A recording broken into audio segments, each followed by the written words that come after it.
All right, homies, welcome to the Contractor Sales Academy podcast. Listen, before we get going today, I want to ask you to just pause this episode. And if you've listened to us before and have found value, just pause this episode right now. Take 2 minutes and give us a review wherever you're listening to this podcast. Guys, we consistently show up here. We get a lot of feedback from people, private messages of how we're helping their lives and businesses and their checkbook and things like that. And we would just really appreciate if you would help us get the word out to more contractors about what we got going on here. So anyway, just take a minute, give us a review. But with that, Steve, Derek, what's up, guys? Good to see you. Derek's washing his chips down. So how you doing, Steve? Not me. I'm sitting where I'm supposed to be, ready to roll. We have a good topic for today. Yes. I'm excited about this. This topic is what took me from nothing to everything. Yeah, this is we see a lot of people try to implement what we're doing, and not necessarily the degree of success that the more trained people are having. And usually the breakdown or the differences in this step. This is step one, the motive. Guys, so we just want to talk a little bit today about how the motive really leads to the money. You know, you want to make more money, you want to make price irrelevant and some things like that. It's going to come down to you really understanding the motive of the prospect. Can either of you guys speak to that? Well, sure. I'll take it.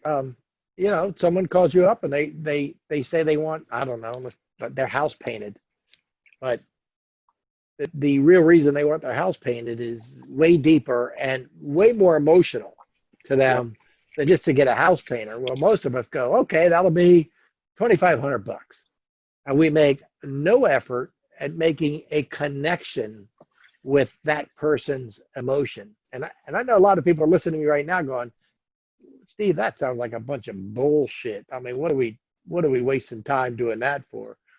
Well, the reason why you waste time doing that is inside their psyche, they are building trust with you because you are asking them how they are. How are you? You're like, what's the real deal? And when they trust you and like you a lot, they'll pay you more money. Yep. They want you over the other guy. So you might be at $3,500 and they go, you know what?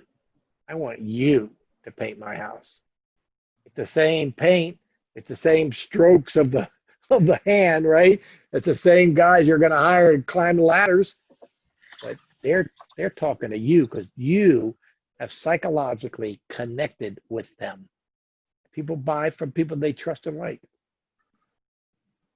And so the motive, when we really start understanding, because I've had so many conversations just today, and one was a customer that called me, and as we were going through the motive, she said, I just like the fact that you're listening to me, and I like the fact that you're actually excited about this project. She said, because I've already spoke to 2 other contractors, and one was like a knot on a log, and the other one could not get me off the phone fast enough. And we're actually having a conversation. And I wasn't prompting any of this. I'm just going through it, and they're moving from, Marblehead, and they live in on the beach, and they're coming to Nashville, but they have this problem with noise because the part of town they're going to live in is absolutely stunning, but an interstate went through there years ago, and it's a lot of sound. They're trying to figure this stuff out. So she's just telling me this whole thing and about her husband and how he feels and all this. And I just keep just asking those right questions. And she said at the end, I don't know if we're going to build a water feature at this house that we're buying or at our other house. We own another house in Nashville, but I'm building a house at one of them. You're probably going to build it at both of them. But no matter what, I've got to figure out a couple more things. I need you to speak with my husband, part of our process, right? This was just the initial call. She said, but we're doing business together. There's no doubt. And right before I got off the phone, I said, shouldn't we talk about money?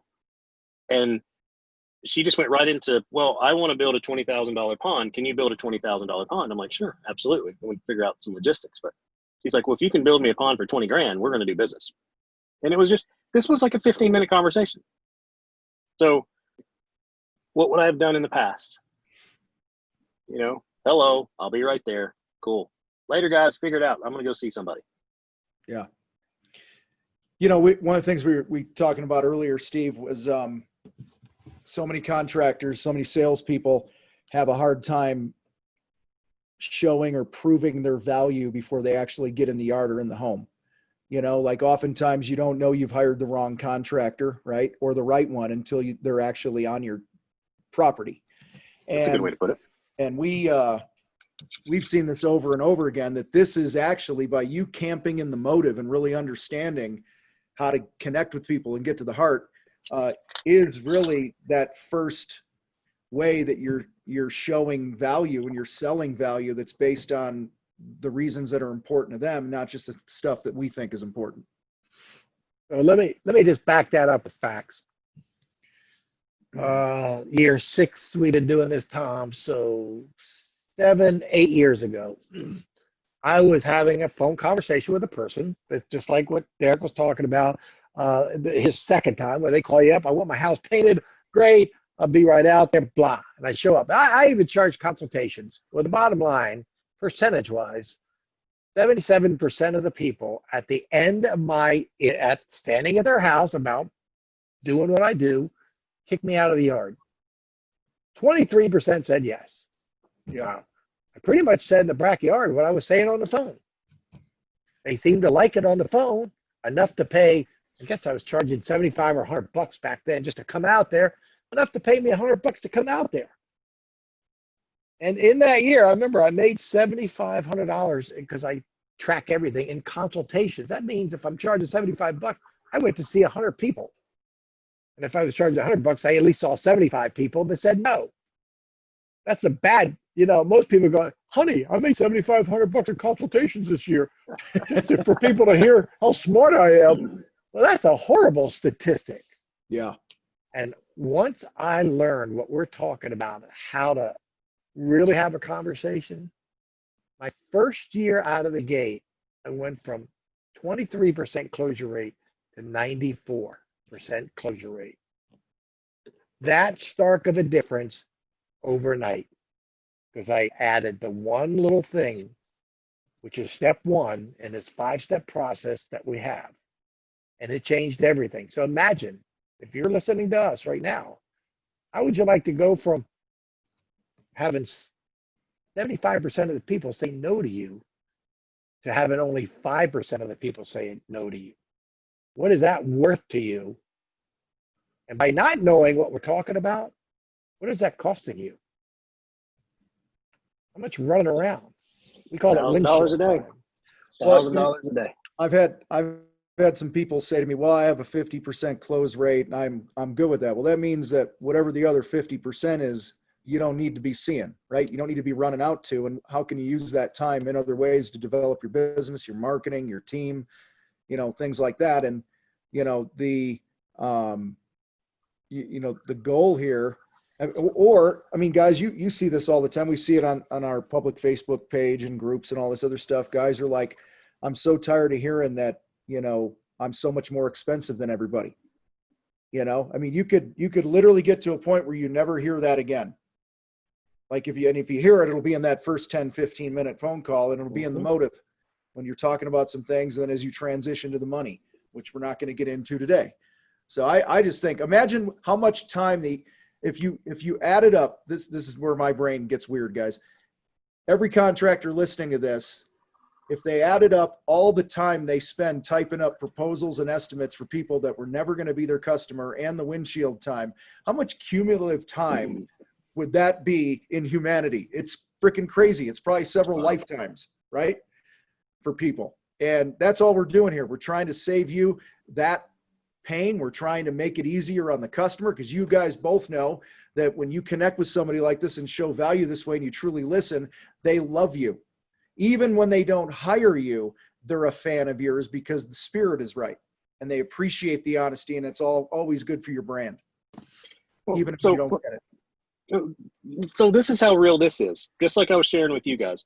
Right now, I just finished my 3rd funeral home visit where we're going to be maintaining their water features and repairing their water features. The guy built them, did a great job.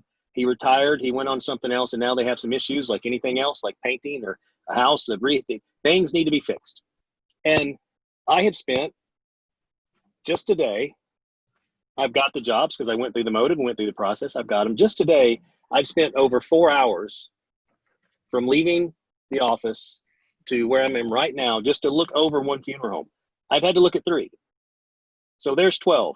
And I haven't even done the full-blown bid process. I've just pre-qualified him, and he's good with it. And we got to work out a few things because there's some unknowns that I got to go through. I'm literally going to have probably a good 40 hours just nailing this down and getting the numbers correct before I send my tech out to even get started. So when I think of that, I would have in the past, I know we keep saying the same thing over and over, but we got to beat this dead horse. I would have spent so much time just riding around looking at these things. Yeah. And then what happened? I met the people at the funeral home. The directors are fantastic. And then I have a conversation with them, and there goes another 30 minutes because we're just talking. And it just goes on and on and on. He had 2 other contractors do the same thing, but he's hired me. So those guys, it's just, and another lady called me today. We're going through, she's talking about it. She's in construction. She's already telling me that it's only going to take my guys 2 days to build this thing. How does she even know? She's dug the hole. There's things there. And I'm just listening to this in the mode of trying to build spirit of conversation with her and doing well. But there is no way that I'm going to get this job. No way. Yeah. She already knows how to do it. And I would have never, she knows how to do it. What'd she say? I need the manpower and the expertise. And I'm like, manpower, expertise, like what? So it's almost like I feel, and I didn't ask specifically because we're not there yet because I have to have another call. It's like, are you just wanting to like rent my guys? Like, I mean, what does manpower and expertise mean? Well, that actually means you're going to hire my company to do our job. Right. It's like, but the way you're poisoning it is, I don't know. But man, if you don't hang out, it take a little time. And I'm trying to match her cadence and energy, and it's difficult because she's a little bit curt and kind of just, she's very direct. She's a high D, and it's just like, man, this is, I don't know. I'm just so glad I understand how to hang out in the motive long enough. And I literally said, at the end of the call, I said, I want to make sure that our company is a good fit for you. And she's like, well, I know you are. I've seen all your stuff. And I was like, well, please send those pictures over to me. I just need to look at that just so I can I was even kind of stumbling over my words because I'm just like, I'm just trying to figure out how I'm going to tell you that I'm just not going to build your ponds, but I don't want to do that on the first phone call. It's like, I need to but that's the motive, right? I mean, Yeah. I would have found that out standing in her space going, we are not a good fit. It's not even money yet. And we're just not a good fit. When we talk about motive, we're not talking about our motive. We're talking about the customer's motive. Just remember that. And her motive, some of these customers' motive is to suck you dry. Mm-hmm. Get all the information they can, and then go right up to Home Depot and go hire the guys hanging out to do it themselves. So I'm a tracker. I know we're coming up on the end, but I went from up to 94 and then 95% closure rate in the backyard. I decided to track how many days I saved by not going out to see those people that weren't going to buy from me in the first place. It was 37 days. 37 8-hour days I saved by not getting in my truck and going to visit people who were never going to buy from me. So in essence, what we are selling is a crystal ball, really. Yeah. It's a surefire way to find out who is not going to buy from you so you don't go waste your time. And if I could put 37 days, how much money do I make in 37 days? For me, that's a little over a month. 50 grand. Yeah. That's what I hope to make, in a month, 50 grand. I saved myself. That's what I was costing myself. Well, guys, as we as we wrap this up, and that the numbers don't lie, right? The time saved doesn't lie. The money that you're making because you hang out in the motive, allowing you to charge higher rates because you're connecting with people. You really understand them. Competition, when you hang out in the motive, the competition is less relevant, okay? Because they're not connecting. There's so many good things here, but guys, just remember, people buy for their reasons, not our reasons. And when you can truly nail that down and confirm that with them, it changes the damn game in every area. So guys, I appreciate you hanging out with us today. Anything else you guys want to say before we get out of here? I'm out, man. I'm good. Out. Derek, you good? You go back to eating your chips? It's just, I want to eat my chips. But one thing, it just reminds me of my grandfather when he would go buy stuff. He had, the bulk of the money in his right-hand pocket, and he had his holdback in his left-hand pocket. And what I relate this to now, the motive, when you hang out with a person long enough and understand them, they're going to take money out of both of their pockets and give it to you because everybody's holding back. Yep. But if you hang out in that motive, so do you want to know how to sell at a higher price and higher profit margins? You build the bond and rapport and you validate and you go through this stuff, and then they'll go, you know what?